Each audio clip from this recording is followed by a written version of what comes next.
সোমবারের দিন আমি কি করলাম না করলাম তার একটা ছোট্ট ভিডিও আজকে শেয়ার করছি। কারণ সারাদিন ব্যস্ত ছিলাম, সেই জন্য ঠিকঠাক মতো পোস্ট করতে পারিনি। আর এখন যে ভিডিওটা দিব সেটা রাত্রি 12টা বেজে গেছে, জন্য মঙ্গলবার পড়ে গেছে। আর একটা কথা কি, এখন ওই ভিডিওটা কাট করছি। আজকে সারাদিন এত পরিশ্রম করেছি, আমার চোখ বন্ধ হয়ে আসছে, তাও মনে হচ্ছে না ভিডিওটা তোমাদের সাথে শেয়ার করি। তো মা, পিউ, আমার সোনা বাবা ওরা একটু কিছু কারণে বালুরঘাট গেছে, ওরা নেই।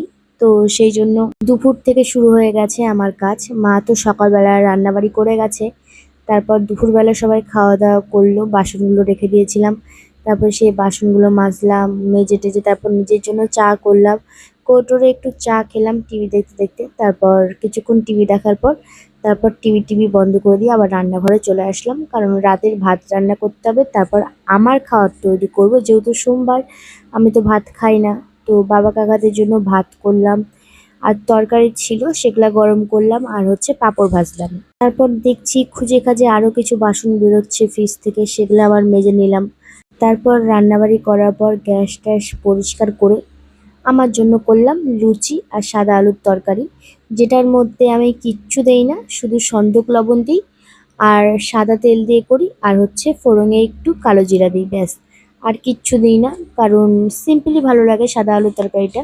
তারপরে তো রাত্রিবেলা আমি ওটাই খাবো, আর কিছু খাবো না। তারপর চলে আসলাম হানির খাবার রেডি করতে, যেটা আমি ওকে সন্ধ্যা 7টার সময় দিই। সেটা হচ্ছে একটা দুধ পাউডার আছে, সেই দুধ পাউডারটা জলের মধ্যে গুলে নিয়ে তার সাথে হচ্ছে সবজি সেদ্ধ থাকে, আর পেডিগ্রি যেটা নিয়েছি ওর জন্য ওইটা থাকে। তোমাদেরকে একটা কথা বলি, প্লিজ রান্নাঘর নিয়ে কেউ উল্টাপাল্টা কমেন্ট করো না, কারণ আসে আমি অনেক সময় ইগনোর করে যাই অনেক কিছু কমেন্ট।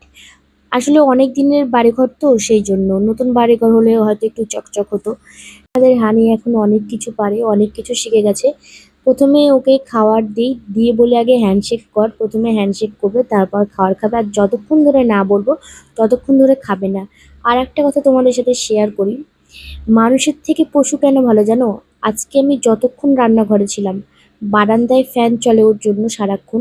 ওই ফ্যান ছাড়া ওই রান্নাঘরের সামনে কন্টিনিউ আমার জন্য বসে আছে, হেঁপে যাচ্ছে তাও শুয়ে আছে। এটা আমার বাড়ির লোক সবাই জানে, মানে আমি যতক্ষণ রান্নাঘরে থাকবো ওও থাকবে। তো কেন পশুকে বেশি ভালোবাসবো না বলো? মানুষ কি পারবে এরকম করতে? স্যাক্রিফাইস করতে পারবে তাদের সুবিধা মতো? তারা রূপ পাল্টে নেবে, কিন্তু স্যাক্রিফাইস করতে পারবে না যে তোমার জন্য ঘন্টার পর ঘন্টা সে রান্নাঘরের সামনে গরমের মধ্যে বসে থাকবে।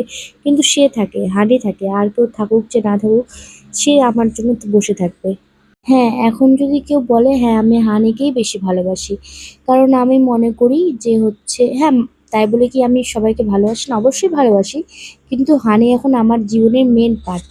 তারপর আমিও রাতে খাওয়া দাওয়া করলাম, হানিকেও খেতে দিলাম। হানিকে আজকে রাতে দিয়েছিলাম, আজকে যেহেতু নিরামিষ সোমবার ছিল, সবজি সেদ্ধ ভাত, আর তার সাথে ছিল টক দই। টক দইটা একটু দেওয়ার চেষ্টা করি ওকে, তাতে ওদের শরীরটাও ঠিক থাকে।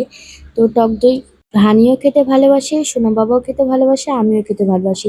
তারপর রাতে খাওয়া দাওয়া করে টোরে শোয়ার সময় আমরা প্রতিদিন আমাদের বাড়িঘর মুছে শুই।